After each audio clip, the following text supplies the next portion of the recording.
mas destruíram as 7 cores do arco-íris, desafinaram as 7 notas musicais. 7 anjos choraram 7 anos, 7 rosas murcharam os quintais. 7 cordas quebraram na viola, 7 lágrimas caíram dos meus olhos, 7 noites ficaram sem estrelas, 7 vezes afogaram 7 quedas. 7 cordas quebraram na viola, 7 lágrimas caíram dos meus olhos, 7 noites ficaram sem estrelas, 7 vezes afogaram 7 quedas. Oh!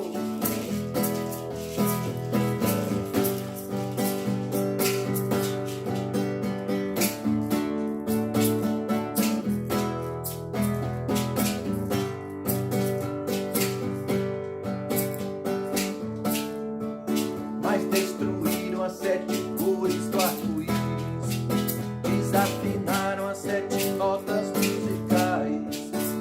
7 anjos choraram 7 anos, 7 rosas murcharam os quintais. 7 rios secaram de tristeza, 7 deuses soltaram suas fúrias, e os 7 mares vomitaram suas cóleras. 7 vezes afogaram 7 quedas. Oh!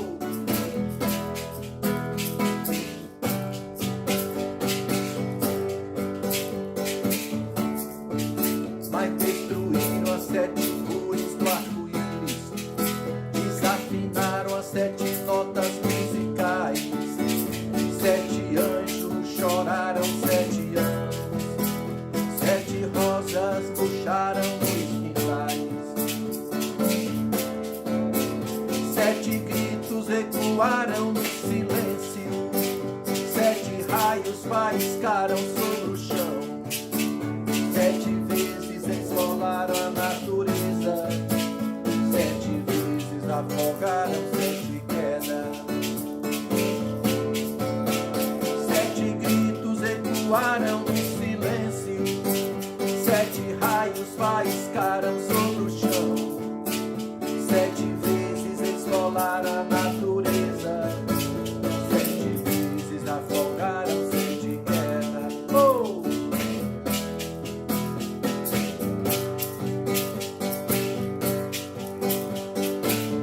Pelo riso dos seus filhos, pela bênção dos seus pais, pela fauna, pela flora, rios, mares, manguezais, pelo futuro dos novos, pela união dos povos. Deixe a natureza em paz.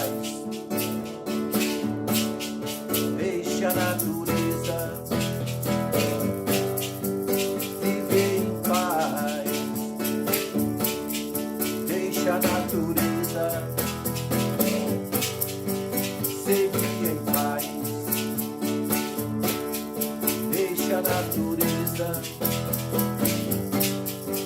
viver em paz. Deixe a natureza seguir em paz. Valeu, percussão! Boa noite, pessoal. Estamos iniciando mais um Duda Jardim Musicando, diretamente da CTI, Companhia de Teatro de Investigação. Hoje recebendo nada mais, nada menos do que o cearense Costa Sena. Boa noite, Costa. Seja muito bem-vindo. Diga aí, como está você? Boa noite. Tudo bem? Tudo bem, é muito bom estar conversando com pessoas do mundo da arte, né? E isso fortalece o meu lado também, eu aprendo, né, a viver melhor esses grandes momentos de entrevista, de cantar, de tocar, de escrever. Isso é como se fosse sempre uma sala de aula para nós, né? Você então, deu... assim, pode continuar. estar com vocês, está sendo acompanhado aqui na percussão pelo Duda e pelo Afonso. Arnaldo Afonso. Não é fácil. Você isso deu é improviso, sem nada, a isso gente que eu ia começa falar. a fazer as coisas, né? Essa coisa de sala de aula, né? Ela tem tudo a ver, né, com improviso, né? Tem. Eu estava vendo a sua história também com esses projetos educacionais, né? Você teve o Cordel que ensina, algo assim, não era? Como que era? Como o nome mesmo? Como que era? Cordéis que Educam e Cordéis que Transformam. Educam. É um livro da Global Editora, no qual é um dos livros mais vendidos da Global Editora. Eu só tenho esse livro que vende bem, o resto é tudo parado. Mas esse vende bem. E graças a esse livro eu vivi momentos bem, assim, todos os pago 4 vezes ao ano, bem certinho, bem certinho. Com a mudança da política aí, o livro travou, porque parece que teve um aumento dos impostos dos livros, né? E travou um pouco as vendas, né? Teve um aumento que foi os livros ficaram mais difíceis de ser vendidos e as armas mais fáceis de serem compradas. Então, assim, foi uma inversão total. Inversão total de valores, né? Isso prejudicou muito a quem lê, as mães, os pais que presenteiam seus filhos com livros, as escolas que compram para os alunos, as secretarias de cultura que compram, tudo isso atrapalhou. Mas estamos em frente, eu espero que nos próximos 8, 10 meses a história passe a ser outra, é o que eu espero.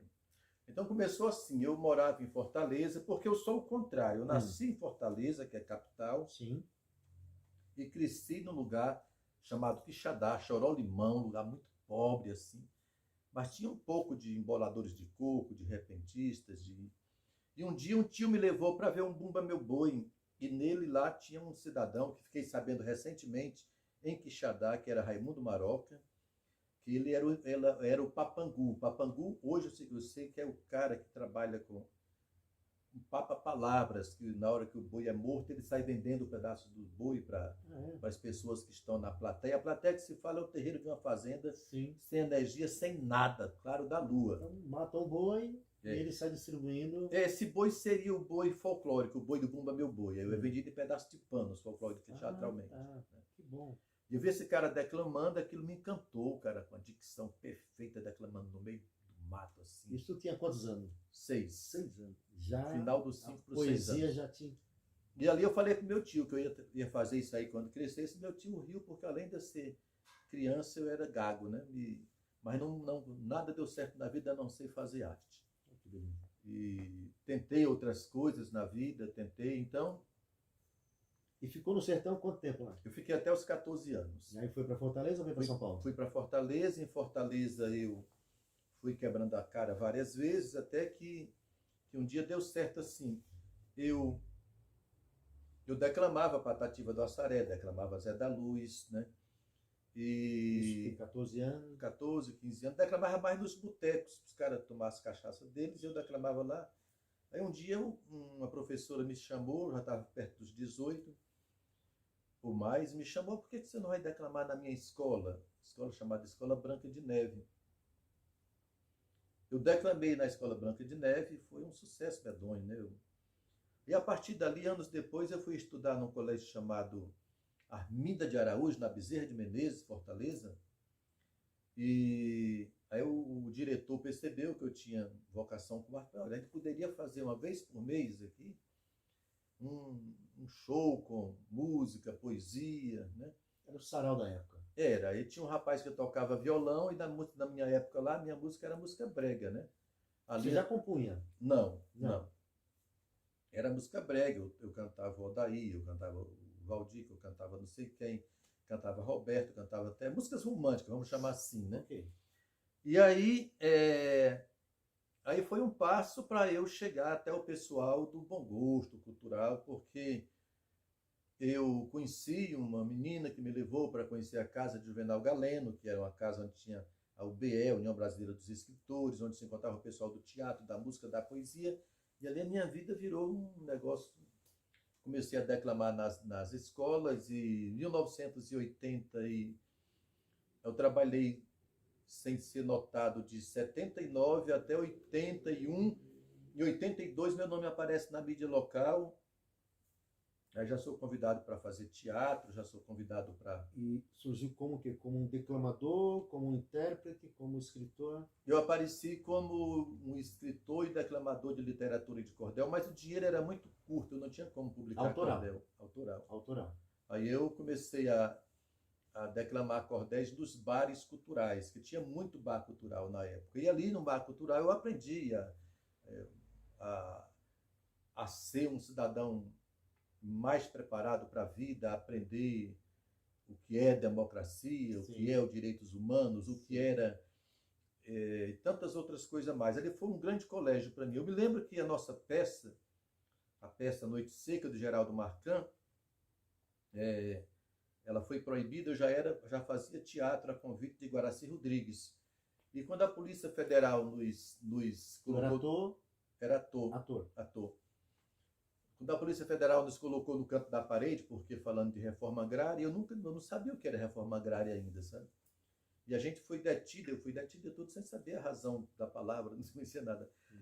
E passei a viver muito dentro da UFC, Universidade Federal do Estado do Ceará, e ali eu convivia com o pessoal de história, o pessoal de história, filosofia... A tua formação qual que é, Costa? Eu não tenho formação. Não. Eu sou autodidata. Eu não tenho formação catedrática. Não. Eu terminei... Que até a 8ª série? É, como se fosse isso mesmo, né? O restante foi... O restante foi lendo muito e aprendendo com as pessoas. Com o meio. Né? No meio, exatamente. Okay. Ali eu conheci muita gente que hoje, quando eu estou em certos lugares assim, que eu penso, jamais eu estaria aqui se não tivesse acontecido isso. Se eu não tivesse conhecido todas aquelas pessoas que eu conheci, com certeza hoje eu não seria eu. Sim. E a sobrevivência era do quê? Veja bem, eu fui sustentado pela minha mãe até certo tempo, né? Eu tive problemas demais com bebida, fui um jovem muito rebelde, ninguém podia me deter, sabe assim. Você tem ideia daquela música lá do Roberto, aquela? Eu sou terrível, ele fez pra mim. Eu não vou duvidar, porque... E aí as coisas vão mudando, você conhece pessoas de mentes maravilhosas, né? E a coisa vai mudando completamente. Uma história que eu vou contar para você, tem uma poesia minha que, no ano 2033, eu participei de um festival com ela na casa de Vinal Galeno, e apenas uma pessoa votou em mim, que é o grande Jada de Carvalho, autor de Terra Bárbara e de outros livros e poesias maravilhosas. 2033, o nome da poesia. É o nome da poesia. Eu estou no futuro, eu falo que o homem vai ter asa, e hoje eu fico olhando a poesia e vejo que tudo está acontecendo. E o que eu achei mais interessante é que o cara falou, quando perguntaram para ele, ninguém votou no Hélio, meu nome era Hélio, né? Ele falou, eu votei porque eu vejo futuro nesse rapaz aí, nesse menino aí que ele falou, né? E hoje eu lembro muito do Jada de Carvalho também, pela sua colocação. Em 80, assim, aí a poesia eu comecei a levar para as escolas. Sim. Passei em centenas de escolas em Fortaleza, talvez mais do que isso, porque era todo dia. Recebeu uma... Não, eu ia de graça. Era para divulgar o seu trabalho. Era para divulgar o trabalho. Às vezes os professores faziam uma vaquinha, davam um dinheirinho. Eu publiquei um cordel chamado Uma Viagem na História, Jericoacoara e outro mais, Nasceu Brasília. E as pessoas iam comprando aqueles cordéis, ia para outra escola. Eu passei assim, não dá para contar. Eu hoje, se eu fosse contar hoje as minhas apresentações, eu acho que por baixo daria, sei lá, 50 mil, 30 mil. Sim. Você mesmo que confeccionava o seu cordel? Não, eu tinha que pagar. Eu não sabia ilustrar, não sabia. Até mesmo eu escrevia muito ruim, porque eu tinha que pedir para alguém fazer uma correção. Na época os cordéis foram escritos do jeito que eu fiz. Hoje eu estou tendo mais zelo, mais cuidado. Porque o nome cresce, está no Brasil inteiro, qualquer coisinha errada, aparece um monte de gente falando na internet. Então eu estou tendo mais cuidado nos últimos 10 anos, né? Sim. E aí em 89... surgiu a oportunidade de eu vir ajudar o Partido dos Trabalhadores aqui em São Paulo, no ABC, em São Bernardo principalmente, a derrotar, a lutar contra o Fernando Collor de Mello. Então eu vim para cá. Isso era 88, 89? Começo de 89, né? Começo de 89. E aí eles me levavam para as portas de fábricas, me levava, às vezes eu almoçava dentro de uma perua, de uma Kombi, né? Que era para dar tempo de chegar na outra fábrica, e fui conhecendo São Paulo, e eles também me colocaram no Sesc Pompeia pela primeira vez, eles me colocaram no Memorial da América Latina. Até aí, para sintonizar, porque você faz muita coisa. Até então era o poeta, o cordelista. Eu vou falar sobre o ator. Tá. O ator eu fiz Barrela, do Plínio, em Fortaleza. Fiz O Caldeirão, do Oswald Barroso. Fiz A Santa Inquisição, que eu esqueci o nome do autor, é uma comédia. Fiz outra peça lá. Dias Gomes, eu acho. Né? Tudo Não, é Fortaleza. uma comédiazinha baseada nela. Eu não sei se é o nome, tá vendo? É um título, eu falei correto agora. Tudo em Fortaleza. Sim. Aí eu senti que estava difícil de viver do teatro. Né? A Noite Seca nós apresentamos aqui no teatro, ali no centro, né? Meu Deus do Eugênio Kuznet. Eu vou tentar lembrar agora rapidinho aqui. Teatro Oficina. Era ali no Bom Retiro. Estou sem o nome dele aqui. Três Rios? Teatro Três Rios, lá Três Rios. Porque parece que aquele teatro ele não é brasileiro. Apesar de ele estar no território brasileiro, ele não é. E ali, a nossa peça a gente pôde apresentar no festival que houve ali, porque lá no Fortaleza não deu. Eu acabei deixando o teatro. O que eu fiz? Eu peguei todas as técnicas do ator, de um trabalho, de uma pessoa que faz teatro, e trouxe para a literatura de cordel. Né? Então, quando eu declamo, eu interpreto, eu tento fazer o melhor possível, eu tento mexer com as mãos, tento mexer com os olhos, quando preciso. Às vezes tem um grupo de pessoas que estão declamando, mas não vou chegar lá e não. Ao contrário, eu faço ocultar um pouco do que eu sei. Né? E aí eu comecei a fazer a literatura de cordel para sobrevivência mesmo. Né? Chegou um tempo lá que minha mãe também não ia mais estar sustentando um cara e tudo. Eu vim para São Paulo em 89, trabalhei nas escolas, trabalhei nas portas de fábrica, trabalhei em tudo, sempre passei pelo Centro Cultural, Teatro de Diadema lotado. Aí o que aconteceu? Eu fiquei hospedado também na casa de Moreira de Acopiara. E se não sabe vocês, foi Costa Sena que convidou Moreira de Acopiara para trabalhar dentro das escolas. Quando eu o convidei, ele falou, poeta, será que funciona? Se assustou, será que funciona? Eu digo, funciona. Se funcionou em Fortaleza, funciona aqui. E o Moreira, que trabalhava num restaurante algumas horas, depois ele passou a trabalhar comigo dentro das escolas. Perdemos as eleições, eu volto para Fortaleza, quando chego lá não consigo mais viver o ritmo. Você veio só na época da campanha mesmo? Eu vim uns meses antes e fiquei até o final. Então, mas veja, só para sintonizar, você já desceu, quando eu falo descer, né, você já desceu já como ator, como cordelista, como poeta, e voltou como músico. Não, vai chegar aqui agora. É na outra volta. Eu volto para São Bernardo no final dos anos 90, e aí mudo para São Paulo. Fui morar no Cambuci, eu digo porque no dia 12 de março do velho ano 90, cheguei neste Eldorado ali e tal, eu fiz a poesia da Praça da Sé. Fui morar no Cambuci, um amigo de adolescência que tocava violão e eu cantava para ele na época, aquelas coisas de jovem, não era nada profissional. Sim. E aí eu vou sobrevivendo do cordel. Fui morar na gráfica desse rapaz, na Murir de Souza, e ele falou assim, o que você quer fazer dentro da gráfica? Eu pensei, entregas. Aí pedi para o rapaz preparar um cartão para mim, sem que o meu amigo soubesse, e fui fazer as entregas da gráfica. Naquele tempo eram muitas, porque não tinha internet. Então, em todo canto que eu passava, que eu via uma escola, eu entregava um cartão, Costa Sena, poeta de cordel, Costa Sena, poeta de cordel. Uns 4 meses depois, eu comecei a trabalhar dentro das escolas, e uns 7 a 8 meses depois, o meu amigo pediu para que eu procurasse um telefone para mim, que o dele estava muito ocupado. Entendeu? E aí as coisas começaram. Aí vem diretamente. Uma vez eu fui já pelo 85, 86, não sei, eu vou vender um show.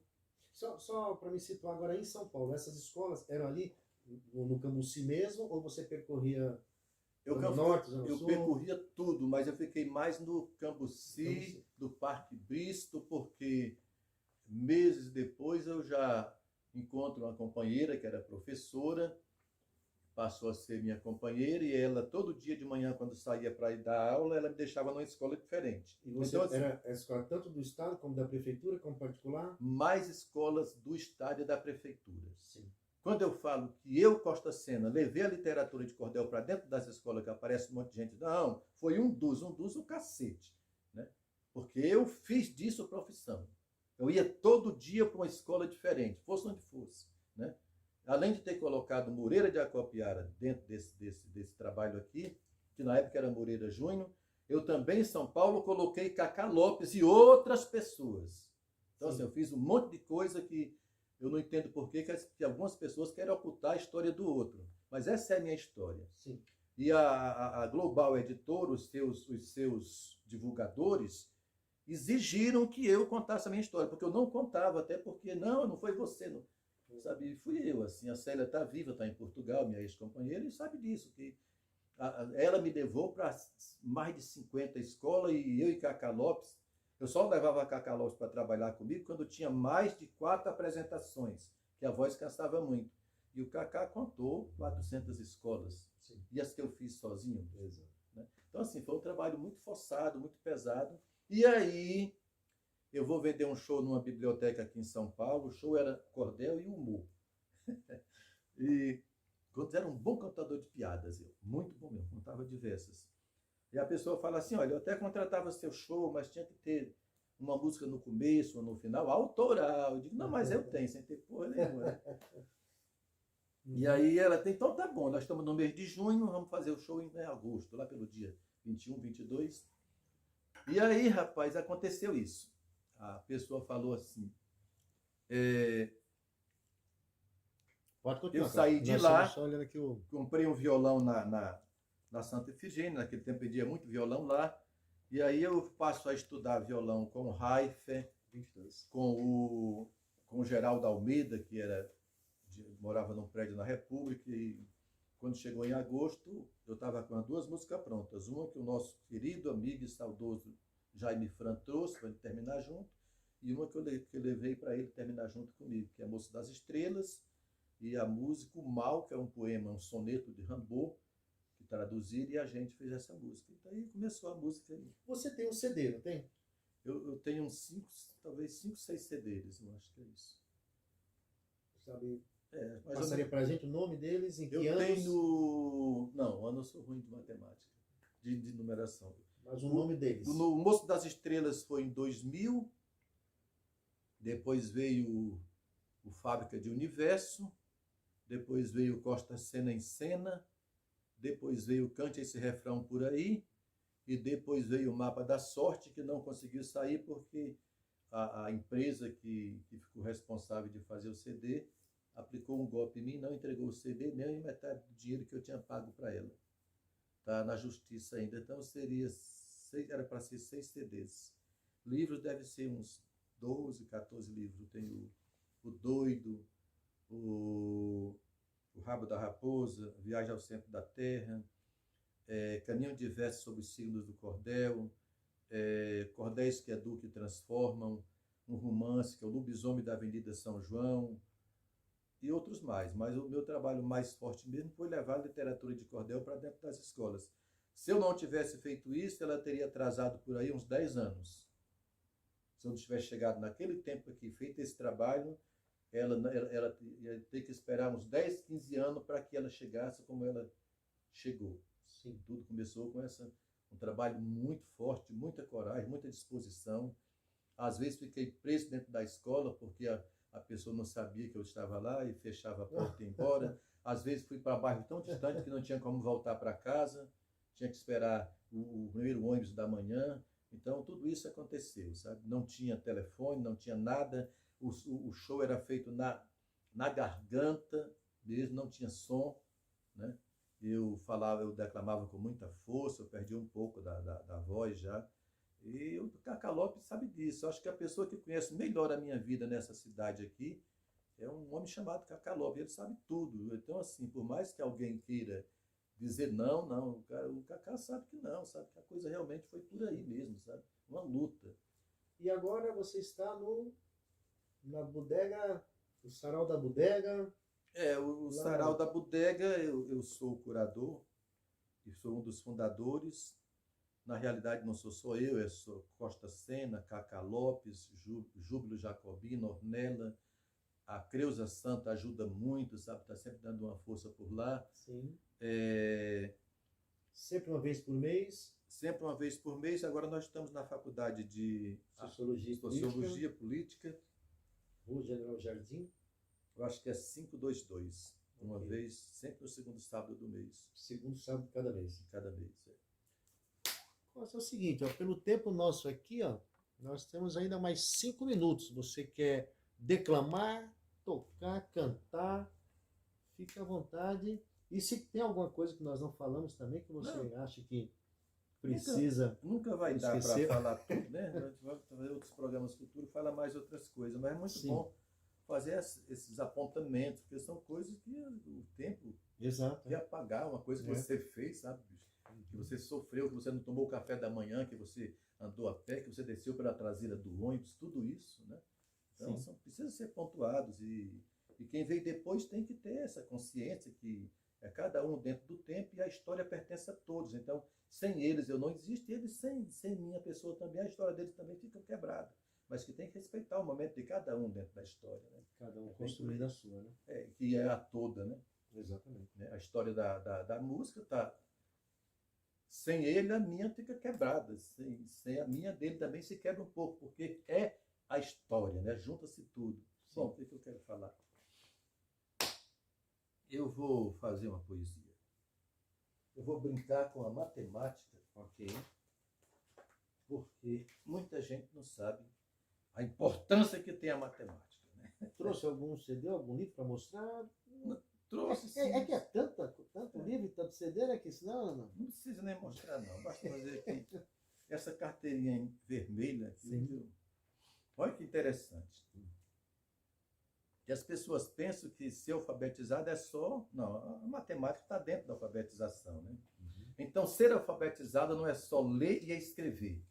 Números, contagens e cálculos nos ajudam a tecer uma vida mais prática quando há a matemática dentro do seu conhecer.